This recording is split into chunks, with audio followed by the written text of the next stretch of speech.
This is Gen X Amplified episode number 17. And on this episode, we are going to define what it means to be a solopreneur and to live the life of time freedom, location freedom, and financial freedom. So, are you ready? Let's do it. So it's just knowing what the steps are, and to know what the steps are, you just surround yourself with people that have done it before, which is why these sort of groups and group masterminds and things like that are important. Welcome to Gen X Amplified, where we bring you inspirational and entertaining conversations with successful Gen X leaders and entrepreneurs. This is the show created just for you. The powerful generation between the boomers and millennials to help you amplify your story, Maximize your impact, and become Gen Exceptional in business and in life. Now, here's your host, Adrian Porter. Hey everybody, welcome to another episode of Gen X Amplified. This is your host, Adrian Porter. How are you all doing? I'm actually doing pretty great, because I know that I'm going to have a very fun yet informative and inspirational chat for this episode today, because my featured guest is someone who has definitely bounced back from challenges in his life, but is now crushing it as an entrepreneur. He is the founder and host of the award-winning and much acclaimed business and entertainment podcast, the Solopreneur Hour, which has already garnered more than 2 million downloads and is monetized to over $200,000. Wow. This podcast features lively and engaging conversations with his guests who share remarkable stories, advice, and practical tips for an audience that badges itself, and I love this, as proudly unemployable. He has an extensive background and education in social media, branding, web, print design, network marketing, and in internet marketing. And he is also, and this is the good stuff, he is a professional drummer, car racer, competitive racquetball player, watch lover, and former expert mountain bike racer. And my man loves stand-up comedy, so I may actually get him to tell us a joke or few. But he is here on Gen X Amplified to promote the life of time freedom, location freedom, and financial freedom. Please welcome my Gen Exceptional guest, Michael O'Neill. Michael, what is up? Adrian, thank you so much. I have to be entertaining and informative. That's what I was just told. I need to update my bio. It's 6 million at this point, not 2 million. I need to send you newer stats. You are definitely undercutting yourself on that note. Okay, yeah. So anyway, hi. How you doing, man? 6 million. That is awesome. I am so, it's pretty cool to have you here, man. I've been looking forward to this chat for a while, and I am definitely a fan of your show, first of all. The Solopreneur. I can tell because you just gave me a killer intro. I have to step up. I have to do it right. That's right. It was great. So, but no, the Solopreneur Hour is a great show. I've been listening to it for quite a while, and we actually did get a chance to meet. We got a chance to meet in San Diego back in March, which was pretty cool, and we had a really good conversation. But I have to social media marketing world, right? Social media marketing world. Michael Stelzner, awesome concept, man. Crazy event. I've been to many events in my life, right? Professionally, through other companies. And I tell you, and I'm not even exaggerating, that was probably the best, well put together, first class conference I've ever been to. And kudos to those guys. But I have to tell this story. And I think I may have shared this with you when I met you, but to the audience. So everybody that knows me knows that I am a huge music junkie, like all genres, it doesn't matter. And I'm addicted to discovering new music and things I haven't heard before. That's why Shazam is literally my favorite app on my phone. But especially live performances, right? So one day I was listening to one of your episodes on the Solopreneur Hour, and you had mentioned a performance by Sting singing Driven to Tears, right? And who doesn't love Sting from the Police, okay? But what was even better, everyone, was that Michael said the performance wasn't just Sting singing by himself, but it included none other than Robert Downey Jr. Mr. Iron Man himself was singing. So I literally went straight to YouTube, checked it out. And man, Michael, I have to thank you for that because I thought that was pure gold. And who knew?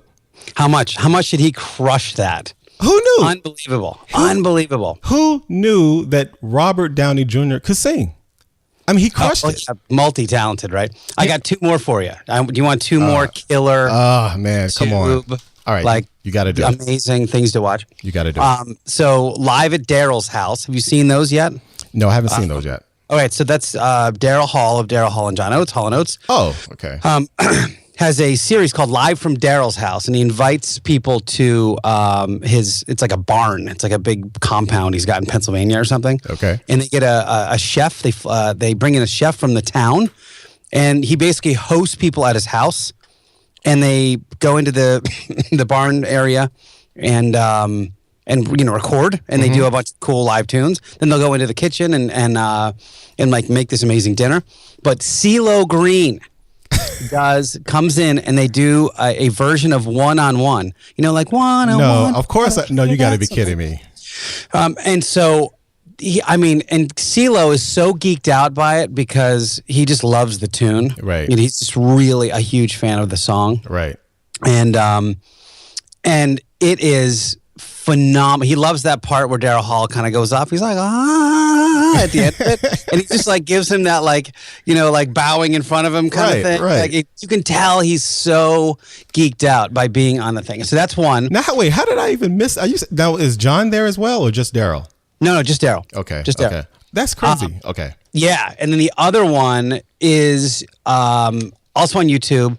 Search for Lionel Richie Easy. And it's AOL Black Voices, and it features I don't know the guy's name, Leaf Jennings. Have you ever heard of that guy? Life Jennings, yeah. Life Jennings, yeah. So it's Lionel Richie singing "Easy" with this dude Life Jennings, who I had never heard of before, and like, excuse me, I just drank my shake. It always makes me cough. It's the way that Lionel Richie you can tell there's so much respect either going each way. Right. Because he really respects this kid who can blow. Like he can totally sing his butt off. Right. And he's really funny about how when you watch it, you'll see how almost ambassadorial he is about it. And then at the same time, you can tell the kid is like, I'm with a legend. I'm here with this legend. Yeah. So I mean, Easy. Yeah. Wow, that is. I mean, did he really sing it like he, with the whole, Oh, it just crushes. So good. I mean, it's so good. All right, that is crazy. I'm actually going to put these in the show notes. This is too good.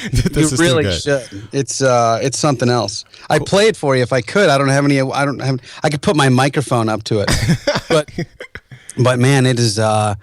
They really get going.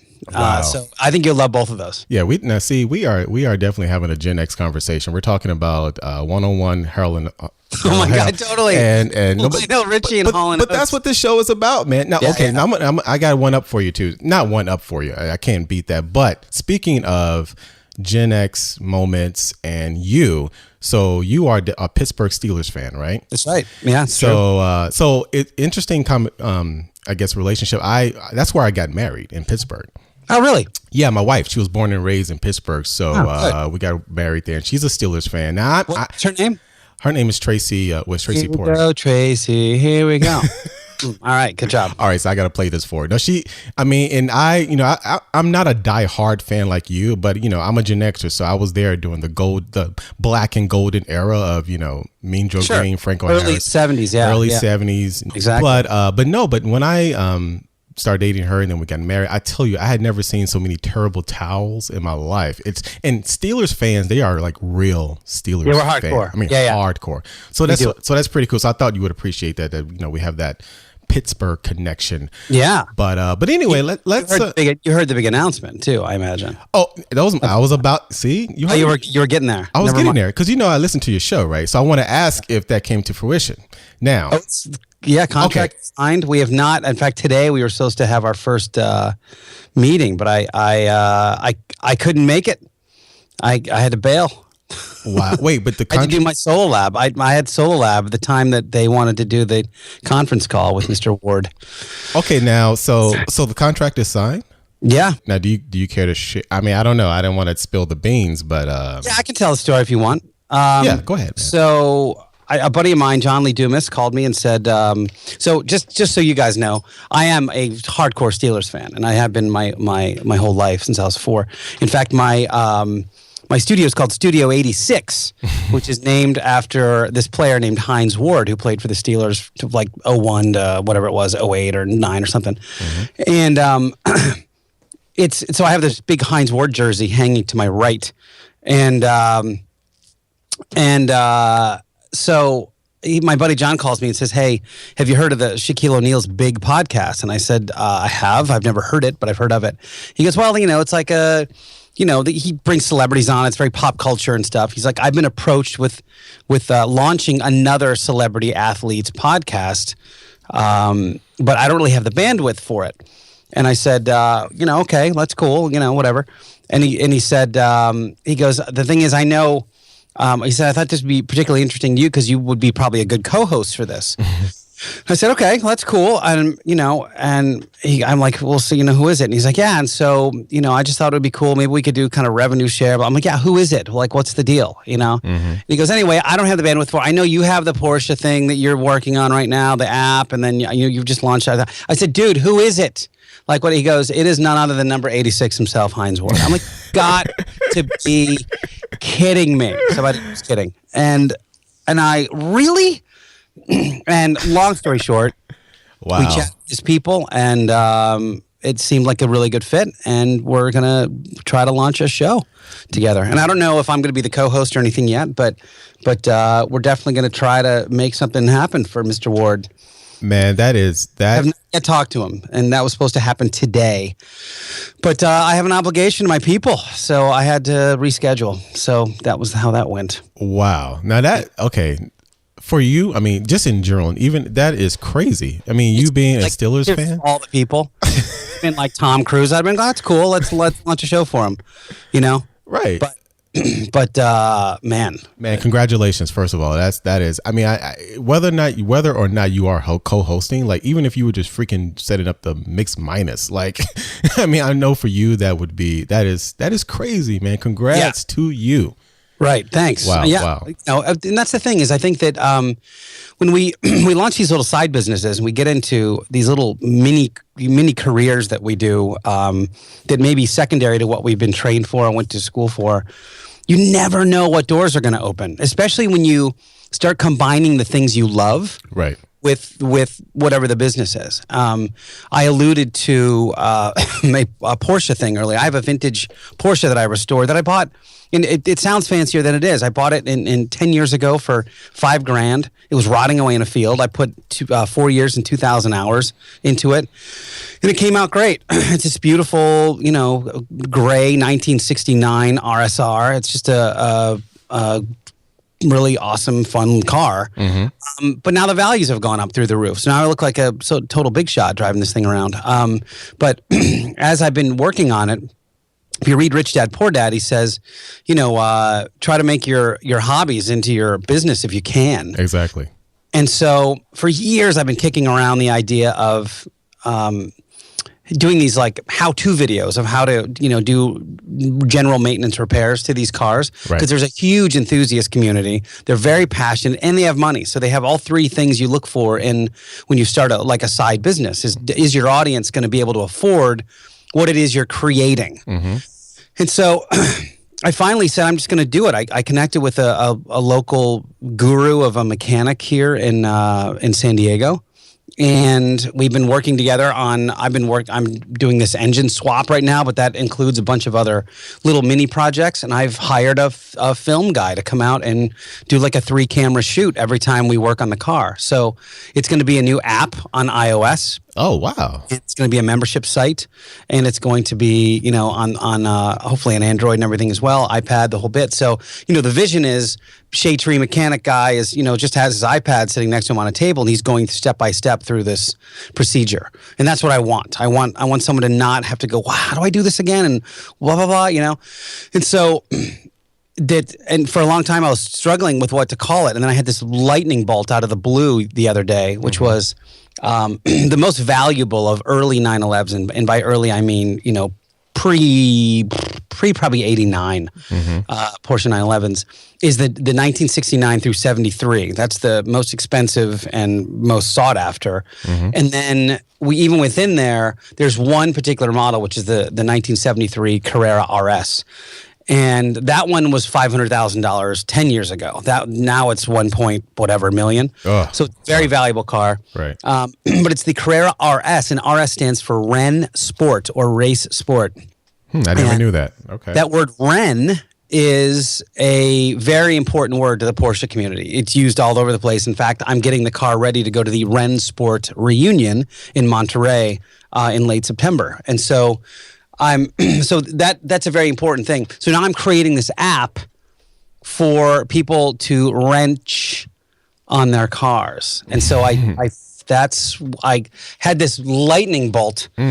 I said, oh my God, I ran over to GoDaddy, tried to see if the domain was available. And now the app is called Wrench, RENNCH. Wow, I do the same thing, man. Perfect. I try to grab those domains as fast as I can. But if you go to wrench.com, are you available? Can you jump on a computer? Yeah. Go check out what happened with wrench.com. So RENNCH.com. RENNCH. Yep. Car? No, just wrench.com. Oh, wrench. Oh, okay. Hold on. RENNCH. Porsche? Is it, okay, you have to correct. Is it Porsche or Porsche? It's a man's name. Show some respect. It's Porsche. For crying out loud. I know you get that all the time. How many people call you Adrian? And you're like, no, it's Adrian. Okay, I have to all right, you getting a prize for that, man. Do you know, you nailed it, right? And I don't mind people call me Adrian because I'm so used to it, but Michael, all right, so you're But you know what I'm saying, right? Exactly. It's a name. All right, Porsche mechanic in your pocket. I actually love this this front homepage. It's awesome. Yeah. It is awesome. All right, what it is. You're looking at awesome. Got the email sign up right there. Cool. Yeah, so this all happened 2 days ago. All of this, everything you see happened 2 days ago. So I had the name idea. I cranked out the logo in about 10 seconds because it just naturally came to me using the Porsche crest with a wrench in it. The one that's on here is not the most updated version. I've removed that little piece that's inside the wrench. Yeah, I see it. And then I just went and bought a theme. So I'll walk you guys through this because you're Gen Xers and you want to start businesses. This is what you do. I got the domain name right away from GoDaddy. I went over to HostGator and I got a hosting account, Solo30, if you want 30% off your entire hosting package. and I got a hosting account, put the domain name over there, installed WordPress, really easy, one click, boom, WordPress is installed. Went and bought a theme that looked like this. I already had in my head what I wanted it to look like. Right. Like I wanted it to be kind of like this phone and then, have a little background and just all I wanted was a place where people could sign up on my mailing list for now. Right. And so I Googled that, literally found a theme in about 2 minutes while I was throwing a Frisbee to my dog, bought it while I was there throwing a Frisbee to my dog, went back to my computer. It was there waiting for me, installed it. Probably spent about 4 or 5 hours tweaking, installing, doing graphics and stuff like that. Right. Got a MailChimp. Got a MailChimp account because it's the only one that connects to this email thing. Yep. And then by the end of the day, so at about 2 o'clock, I had the idea for a wrench, and at about 11 p.m. it was ready to go, and just like this, it was exactly as you see here. And I've already got 50 people on my mailing list. Wow. So it doesn't. The point I'm trying to make is it doesn't take that long to implement. It just requires a little bit of knowledge, surrounding yourself with the right kind of people, and if you do that and you listen to shows like this and you have an idea of kind of where you're going with it. I mean, I have no idea if this will work, but I think it will. I think it will. I think it's going to be a free app. It's going to be in-app purchases, and I mean, in the grand scheme of things, I'll probably put out maybe $5,000 to start the whole thing by the time I get the app finished and online. And the hope is, you get enough free users that start paying $2 or $3, a head, and or a membership site that they can pay for, a bunch of archived how-to videos and that kind of thing for $20 a month. You get 1,000 users, and we're cooking with gas at that point. Man, this is fascinating because, and this is also a great lesson, which I'm always preaching, coaching, and sometimes I even fall guilty of not implementing is that, when you have this idea, like, don't fall into that paralysis by analysis trap. I mean, my man Michael, he quickly true. He is a designer, so he was able to put it to. But there's Fiverr, there's 99 Designs. I mean, they're friends that you may have. But anyway, he quickly put something out in the market, and he's starting to build his list, which is the most important thing that you can do as an entrepreneur. But it's not. He didn't wait to see if any new plugins were available. He didn't have a multi. He put something up to, for one, get the brand out in market, the name, and to start generating leads. I mean, that is. I'm so glad you walked us through that, and this is great, man. A great example of just shipping it. Yeah, let's just get it out. Just get it out to the world first, and then, and like this is a great example of imperfect action. Is that I'm looking at the logo going, I have to fix that little wrench thing. So I'm going to have to upload the logo. I'll have to redo the image that's on the phone, right? And redo the logo that's there. But fine, and the A in a Porsche mechanic in your pocket, I really want that to be lowercase. And so I just kind of, there's things about just getting it up and getting it going that matter. The next thing I'm doing is I've just ordered 35 T-shirts to take to this event. Mm-hmm. And I'm going to have something hopefully catchy and amusing. I have my Proudly Unemployable. I think we're Facebook friends, and my I Am Unemployable T-shirts behind me in my studio here. Right. And those, what I do when I start kind of a new initiative is I'll just go and I'll spend $300 and I'll make 30 T-shirts. I get good shirts. And I'll give them away at an event if the person promises to wear them at the event. Right. That's how I do it. And so I'll bring them to this Rensport reunion with me, and hopefully I'll see a bunch of orange Ren shirts walking around. And I'll go there with the intention of making partnerships with some companies and some vendors that when people do a project, they'll connect with, I'll have like a parts list, and that parts list should take them right to this vendor's website for it, like in a package. Wow, that's pretty cool. And I do want to see, we're already dropping value bombs, everybody. Like right now, already on the show, we're coming out the gate. But I do want to take a brief step back, because my audience and we all love stories, but I want to talk about mindset. I want to talk about feelings of that moment when you, Michael, decided to go from being an employee to an entrepreneur. And how did it make you feel? Can you just talk a little bit about like that moment when you found your swing and when you decided to make that leap, and what was that transformational moment like? It's hard to pinpoint the exact moment. It was more of an evolution, but I was essentially hired off the couch. I was a freelancer, and then this Fortune 500 company, my brother was like, hey, you should apply for this creative director position at this Fortune 500 company. I'm like, yeah, okay, whatever. They're going to hire me to be a creative director. And so they did. And not only that, but they gave me more money than I asked for, which was the first time in history of companies that's ever happened. Don't ever doubt your skills, Michael. Well, it was just, it was really, okay, if you guys want to do it, okay, just help yourself. And so I got there and it was great for a couple months, and then the dynamic of the company changed from this kind of fun startup to a very corporate thing. They got bought, They got invested in like $108 million into the company, and so there was this whole different vibe with board of directors and all. It just changed everything. And I realized, and then this woman, girl really, that was sort of placed in charge of my team was so inept and not qualified to do that.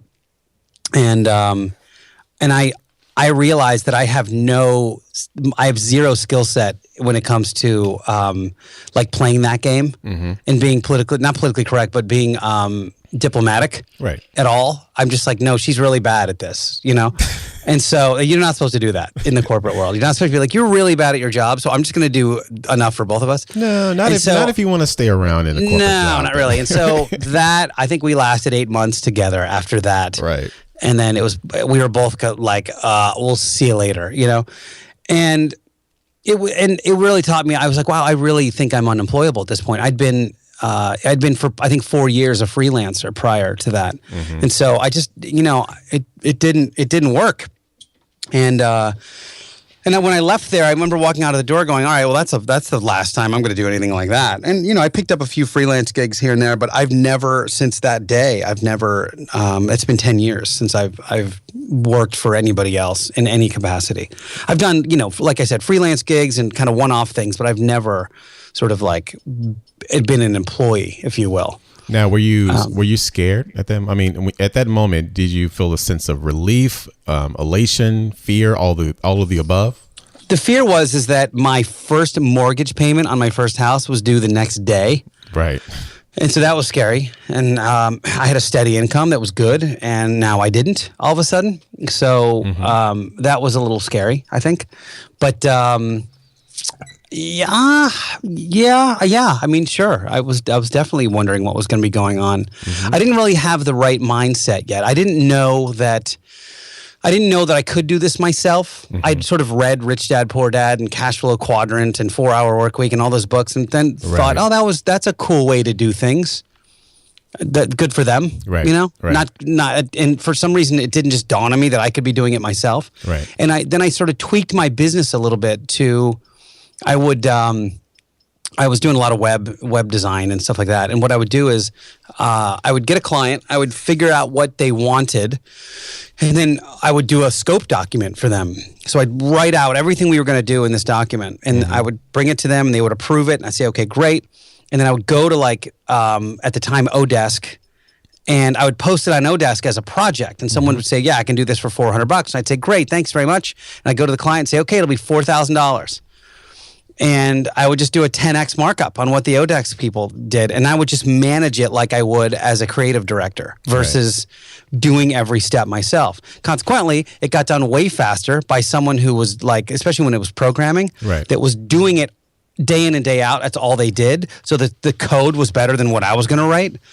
And I was able to then I was able to manage more projects at once. So that's kind of how I started structuring my business. It was more like a business owner than like an employee, if you will, or just a full-on paid per hour contractor. Right. So that's why that worked out, I think. And it was from there, I had a really bad, kind of personal situation where both my parents passed away, and we don't have to get into that whole thing, but it really reset me. Okay. I went from being kind of doing this thing for other people to I need to stop with clients. So now not only did I not want to be an employee, but I didn't want to work with anybody either. Right. Can someone pay me to do nothing? But really, that's what happened is I decided to sort of reset, and I said, I'm never working an hour for $1 again. I came back out and started looking at other opportunities like network marketing, like internet marketing, like ways of generating passive income online. And that happened in 2009. Okay. And then, podcasting happened like 2012. Right. Well, it really took off in 2012. I mean, it's been around for a while, but I mean, this whole recent resurgence is really, 2012 was definitely the year, and it keeps going. Now, this is a great transition because, I want to talk a little bit more about your show, a lot more about your show, the Solopreneur Hour. And you talked about how you had, really embraced this non-dollar per hour model and still utilizing your skills and your passions and all the expertise that you have, which is very applicable to this show. And my audience is one of the reasons why I have this show, because what's very unique and powerful about the Gen X generation is that we do have those years of expertise and experience. And it's all about defining, your unique swing and your story and the challenge that there are a lot of Gen Xers out there that are having trouble defining that. But that's why you're doing what you're doing. That's why this show exists. But let's talk about, after you, did the passive income projects, and maybe you're still doing them now in a different way, you launched this show. Now, actually, before Solopreneur Hour, I believe you were working with David Wood, and you were actually more on the backdrop of another podcast, correct? Yeah, I was producing the Kick-Ass Life. I created the whole Kick-Ass Life brand and show, and then and we did that show, and it was phenomenal. Like, it was a phenomenal experience. Feeling sort of watching this brand be created and this platform be created, and I was behind the scenes. So I was producer. I was helping book guests, and I was doing all the editing of the shows and all that stuff. And once that happened, it was it took off, and that's when I knew that it was going to be a thing. That's when I knew that podcasting was going to be like a bigger deal now in this community. Now, did you know that, you knew that the medium was going to be pretty big, but did you know that you would have a very significant and upfront role in that as far as hosting your own show, even when you were doing the Kick-Ass Live with David Wood? Or like, how did that transition to you owning your own show or having your own show? That was a conversation I'd had with Pat Flynn from Smart Passive Income. That's really how it started. Yes. Is we had lunch and had a great conversation, and he left there and said, "Dude, I never get to do that. Whenever I have conversations, it's always about Smart Passive Income." That was just a nice chat. Thank you for that. And I thought, that'd be a cool idea for a show, is to have these people on and almost talk about everything else but the thing they're known for, and just so we can get to know them and see who these solopreneurs were. And I think from that, we can extract a lot of data in terms of how to run our lives and the kind of apps to use and those kinds of things. Right. And so when I and that was sort of in the back of my mind that I might consider doing a show down the road. But again, it wasn't. I was being a drummer. I'm sort of in this supporting role at all times, and that's sort of how I felt. I like that. I like that analogy. I didn't think about that. Yeah, as far as but that's how it was. I wasn't used to being in the spotlight. Right. So. Right. No, but that's great, and you do it so well. I mean, so the show is doing exceptionally well, and one of the reasons that I gravitated toward it is because I'm a big fan of podcasts. Obviously, before I launched this show is fairly new, but you have a certain natural talent when it comes to owning the mic and interviewing, and it comes from, I'm assuming it just comes from you being a fan of the art of the interview. I mentioned earlier that you were a fan of stand-up comedy. You were around the technical elements of podcasting, working with David Wood. You hang around great people like Pat Flynn, and you created this brand, which I want to talk a little bit more about. And you zagged, you zagged, and when everybody else has a certain format for a podcast. So the Solopreneur Hour, the Solopreneur, and by the way, that name. So I typed it in Google, right? And you are number 2 under the Urban Dictionary, which I guess that just has a lock. On that spot. But that's great, man. So that is awesome, and obviously and I'm assuming that is a result of just great content, consistent content, and quality content. But I think kudos. So. I think it's because of how I do. Every episode of the show is a blog post as well. So there's just a lot of solopreneur blog posts out there that have my name on them. Right. Now, for those that are listening in who may not fully know, how would you define exactly? Somebody ask you, "Whoa, Michael, what is a solopreneur?" I mean, the name sounds pretty self-explanatory, but how would you frame it? For me, I say anytime when you hire someone's business, but you're really getting them, that's a solopreneur. Got it. And it's also someone that's not necessarily looking to build a company, but more they're trying to build a life of time and financial freedom. And that's to me what it is. And what's cool about that is that encapsulates a lot of really cool careers. I mean, it could be a real estate agent or a personal trainer, but it could also be an actor or a comedian or a musician or a doctor. And so all of those are technically solopreneurs. And don't be, it's like, if you think about what has to happen for like a professional performer, like a Broadway performer, there's still so much solo hustle that has to go on for them to get to the next show. The same thing with actors, the same thing with comedians. They have to like get out there and work the road by themselves. They have to go do that. That is a solo, even though they have a team around them, they might have an agent or a manager or a booking person or whatever. They're the ones still doing it. Athletes, same deal. You're like, you can't. if you don't think that how you present yourself has anything to do with it, go talk to Terrell Owens and see how he thinks about his career, or Ocho Cinco, who both whose career ended because of PR, not because they weren't capable of playing the game really well at a high level, but they both lost their job because of really bad.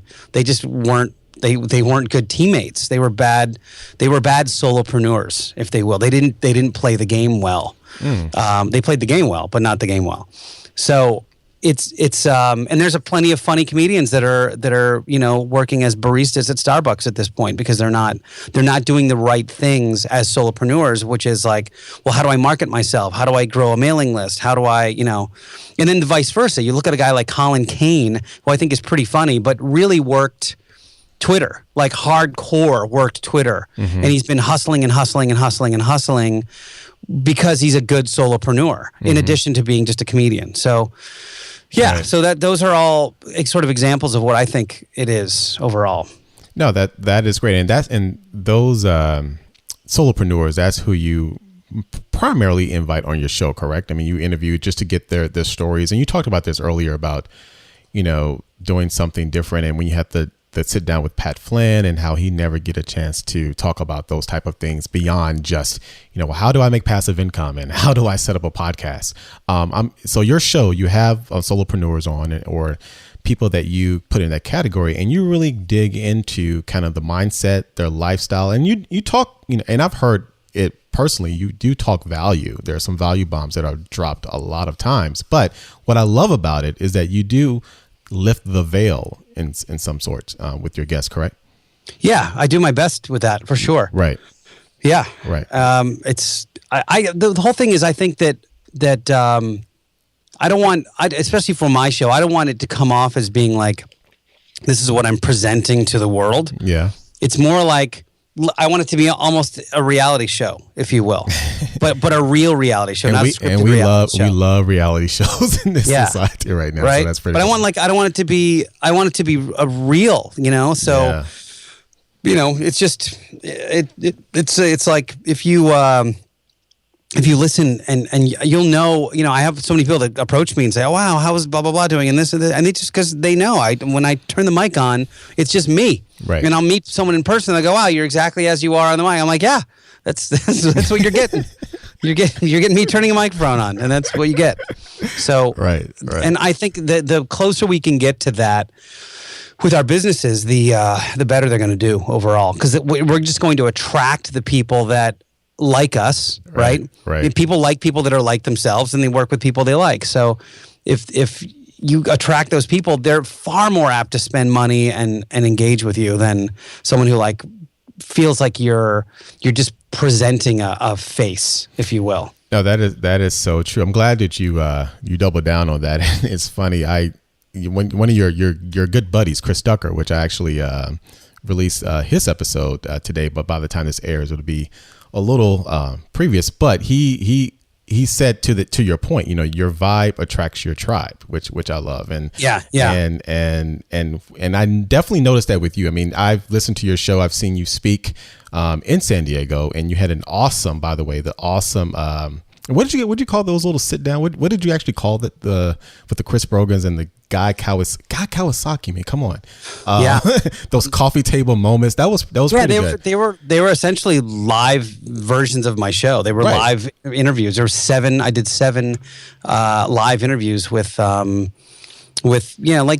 tech people, internet people, author people. Right. And they were just literally sitting down. We each had a little armchair and just chatted for 45 minutes. And it was great. It was very taxing, but it was very cool. No, but you pulled it off really well. And again, Thanks. Just to that point, what your authenticity really shows. And, people love that about you. And I'm sure that's why you're building Solo Lab. That's why you have the successful business that you're doing now.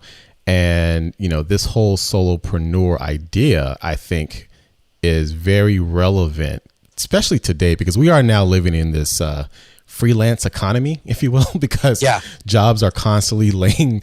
I mean, I am a victim of it. That's why I'm doing what I'm doing, but it's but in a good way. But we live in this freelance economy, and especially for my audience and this movement, this Gen X Amplified movement, where I'm really passionate about empowering people in our generation to really define the uniqueness of their story. And so for you out there really promoting, being a solopreneur and defining your swing, I think is really relevant. I want to talk just briefly a little bit about that, because I know that there are people listening in that are, between 35, they could be 40, they're married, or they may not be married, but they have all this experience, but they are, hearing and reading a lot of content about how millennials are the entrepreneurs and how they're coming into the workforce. And you have the boomers that are not retiring yet, and Gen Xers are feeling squeezed if they're on a corporate job, but they still want to take care of their families. They want to start businesses. But what's great is that it has never been easier than any time in our history to start a business with the tools that we have. Can you, Michael, just speak a little bit to that Gen Xer that are really trying to define their swing, define and frame the uniqueness of their story, and how they can really take advantage of this new media marketplace to build something that could last for them and their families? Yeah, we've never been. Look, at the beginning, at the top of the show, I explained how I had this idea for a brand, and by 7 hours later, it's up online and grabbing email addresses with the potential of being an app, right. or a membership site, and it could be a membership site, and there's opportunities to partner with any number of different companies. And if I wanted to, I could make a podcast to support it.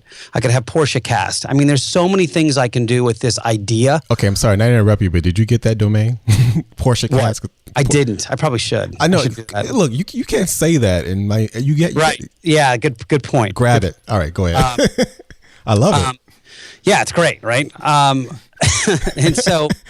It's let's see. I'll find out if it's even available right now. See now, this isn't live, so we're recording this, so that's. It's okay. I understand. This is good. Let's see. Yeah, it's still there, so I'll get it. Okay, I'll get it right now. Cool. So,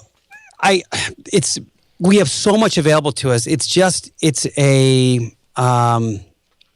a matter of knowing kind of what to do first, and. What did Matt say? Matthew Kimberly said something. He said, overwhelm. Let me see. Matthew Kimberly said, let's see. I want to see if I can find this. I'm sorry. Hold on one second for me. No, that's fine. But he's the English guy, right? Yes. And it was so great. He had this quote, Matthew Kimberly. See, this is what you're getting on my show as well, you guys. Feeling overwhelmed is not necessarily a function of having too much to do, but rather not knowing what to do next. And I think that really tells the story of a solopreneur. If I had thought about it, I could have easily been overwhelmed with all the stuff I had to do to get this landing page up. I've got to do this. I got to get the domain. I've got to set up think about this list of stuff that had to happen. First, I have to think of the idea, right? So that's there. Then I have to get a domain name. Then I have to take that domain name and make sure, and then I have to get a hosting account. Then I have to make sure the domain name is works on that hosting account. So I have to change the DNS, and so that's there. Right. Then I have to install WordPress. Then I have to install a theme over WordPress and customize it. Then I have to get a MailChimp account to connect it. Then I have to design a logo, and I have to design artwork and graphics and a background image and all that stuff. Then I have to have the knowledge to put that all together into a thing. Then I have to know how to, in the mailing list, bring people in, set up the list itself, and then send out a wealth stuff has to happen. Okay. If I put that on a list, someone would go, that's 3 weeks of work. I think I did that all in about an hour and a half because I knew the steps and it wasn't overwhelming at all. I was almost militarily trained through that process, like laser focused. I know exactly what I'm doing next. Boom, this has to happen. Boom, this has to happen. I need to design these graphics. Boom, but it was just bang, bang, bang, bang, bang, like SEAL Team 6. And then it was up. Now, if you don't have that background, yeah, it's going to take you a little longer for sure. But the good news is, as long as you know the steps and you do them one at a time, you don't feel overwhelmed. Right. But if you feel like, if you look at that list and go, oh my gosh, I have to do all of that right now, I'll just do it tomorrow. That's what happens. We get paralysis by analysis. And that's, for me, why I created Solo Lab. And it's like, if you're surrounding yourself with other people that are doing the same thing, then you feel like you're part of this community that if this guy can do it, I can do it. If this person can do it, I can do it. And that's kind of how I feel about everything. Right. When you see a good welder, you go, wow, look at that. Look at those beautiful welds. And then I think, yeah, but you know what? Those are the guys that dropped out of high school. If they can do that, I can do this. Right. So I'm going to get a welder. I'm going to try this. You know what I mean? Right. And so, and everyone, fixing a car, fixing a vintage car, it's like, man, it's that, oh my gosh, you work on your own car. Yeah. Can you turn a wrench right and left? That's about the extent of what you need to know. Everything else you can pretty much learn. Yeah. So it's just knowing what the steps are, and to know what the steps are, you just surround yourself with people that have done it before, which is why these sort of groups and group masterminds and things like that are important. That's really great. I know that there are a lot of people out there, not just Gen Xers, but I'm speaking directly to them, but even millennials or boomers are listening in. The access to those type of masterminds are there. I mean, even if you, and I know that many of you are thinking, well, I don't know many entrepreneurs, or I don't know many successful solopreneurs, but you have the power of Google, and you have the power of, the Solopreneur Hour, Gen X Amplified, other great podcasts.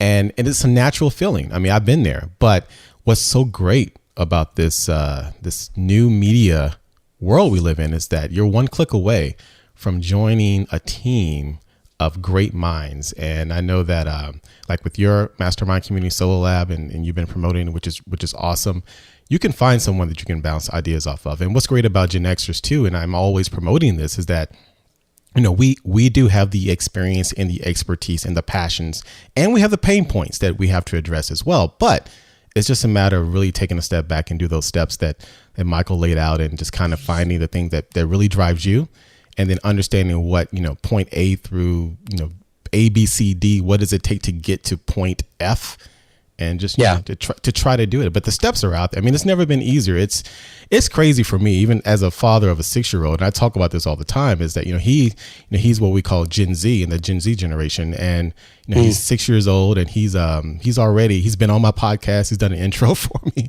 Oh, and, cool. I had to get him because he's a big fan of freaking Evan too. Which, if you guys aren't familiar who that is, he's like an 8-year-old kid on YouTube. He and his father That's crazy. Do these videos. But all that being said, and I talked about this during one of my older episodes with Chris Brogan, is that like my son and I were watching this show on Nickelodeon, and this like 8-year-old kid is setting up a podcast in his bedroom. I mean, this is something that I'm watching on TV, and my son is watching this, and I'm looking at this, and I'm like, okay, you got to be freaking kidding me. At 8 years old, I was watching like Bugs Bunny and Roadrunner on Saturday mornings, eating like Fruit Loops, and it's crazy. And the access that we have, the millennials, our Gen Z kids, the next generation Alpha, because they're going to start over with the Greek alphabet, which is crazy.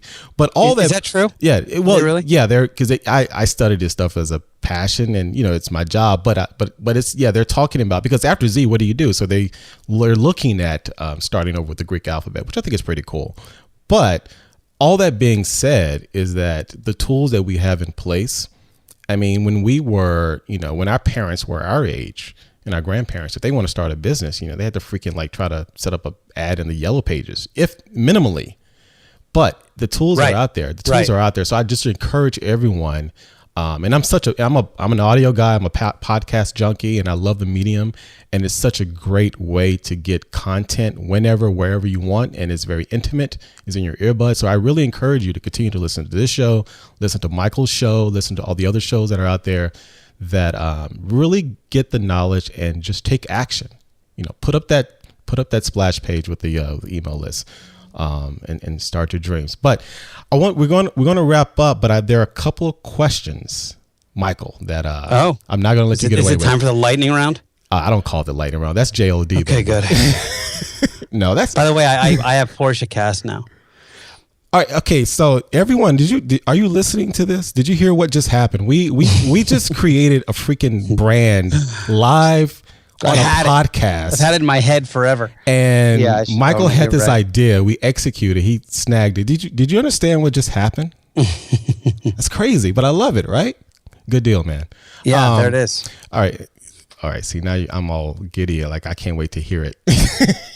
Yeah, well, I'm not going to launch it right now, but now it's available. Well, of course, you're not gonna I have it when I want it. But you have it in your pocket. That's right. All right, it's in my pocket, baby. In your pocket, all right, tell me, give me the Thunderbolt round. All right, it's not the Thunderbolt round, man. This is whatever it is. Give me the turbo round. All right, so Michael, if there was a song that would play every time you entered a room or when you walk down the street that fits the story of you and the brand, Nothing About Me by Sting. And the brand, you don't have to finish it. Yeah, I know exactly. It's called "Nothing About Me" by Sting. It's at the end of 10 Summoner's Tales. Nothing about me. Last Nothing About Me. Nothing About Me by Sting. Yeah, by Sting. It's the last song of 10 Summoner's Tales. Wow. Yeah, that's the one. That's it. That's the one. I think it's got another name too. Nothing About Me, Sting. Okay. Yeah, I think it's got another. It's called Epilogue. Nothing About Me. Okay. Epilogue. That's right. Lay my head on the surgeon's table. Okay. Yeah. All right. Okay. So why that song? I'm curious. Read the lyrics. Look at them. Look at the lyrics. Okay.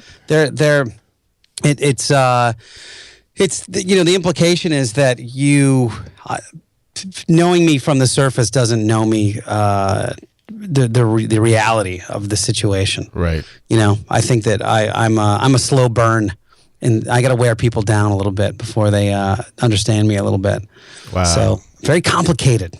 No, but I love it. I love it. Yeah. I love it. I love it. All right. And lastly, if there was one. Plus, my favorite drummer is the drummer on that. Oh, the drummer. Oh, okay. Yeah. In fact, after this episode, I might sit down and jam that tune real quick. See? You got to do it. See? There it is. There it is. There it is. All right. And then lastly, Michael, if there was one specific tool or resource, whether it's a website, a mobile app, or a book that you recommend, particularly to Gen Xers that are looking to build a business, to grow their own business that they have running now, or build their brand, what would it be? I like Zag. Zag right now is my number one business recommendation. It's a book by Marty Neumeier. Okay. And it's called Zag. And I'm a proponent of making sure that people really nail their brand. Mm-hmm. They really have to get their brand dialed. And if they do, then everything else opens up and becomes much easier in this world, the world of kind of online business and solopreneurship. So if you mess up your brand and you become kind of an also-ran and you're just doing the same stuff everybody else is, then it doesn't go as well as you want it to. So you really have to differentiate yourself. You really have to have a unique approach, and that's what that book does. That book, Zag, is very instrumental in defining how I created the Solopreneur Hour, how I create these other brands. Zag is the thing. Awesome, Zag, and we're gonna have that link to that book and the Sting song in the show notes for you all to enjoy. That was great, Michael. We got that. We got a little Lionel. Go easy like Sunday morning. Yeah. We got what else we got? We got love it. Hall & Oates. Daryl Hall. Well, you got to sing that too. Now you can't just sing, easy and not sing 101. Come on, man. You gotta wait. I gotta forget the lyrics. Play that game tonight. That's it. Anyway, I love it. I love it. I love it. Only on Gen X Amplify can you hear 101. That's right. It's an exclusive. An exclusive. Man, this has been a great, fun, valuable, informative, entertaining conversation. See, now at the beginning, you were worried that you weren't going to be entertaining. I wasn't worried. I just was like, all right, you're going to make me work at 10 a.m. That's cool. This is great. Michael, tell everybody out there what is the best way they can find out more about you, the business, and the things you have planned and how they can connect with you. Just open your front door and whack a pan and scream my name, and I will come calling. That's what happens. Solohour.com is how you can find the show. Okay. I want sololab.com to join my little group of merry woodsmen. And that's it. That's fine for now. Okay, that's and then the cool. pan thing. And then the pan thing. That's pretty cool. Michael, man, It's been a pleasure. Thank you so much for taking the time to share your story, to share all this value, some of this great music, and spend time with us in the Gen X Amplified community. Well, thank you very much, Adrian, and thank you to all the GXAers out there. Awesome. Take care, man. my man.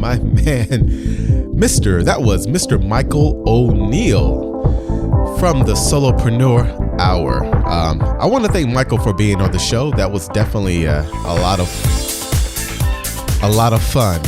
I love his insights, not only on the details of his great podcast, but also the music.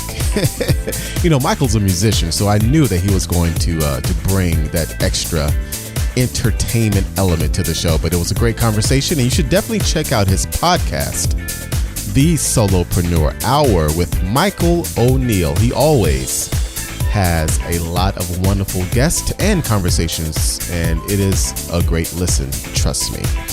Now, you can get the show notes for this episode and our chat with Michael at genxamplified.com/017. And as always, I would love for you to share this podcast with anyone you feel that would get a lot of value from it. Your friends, your family, your social media connections.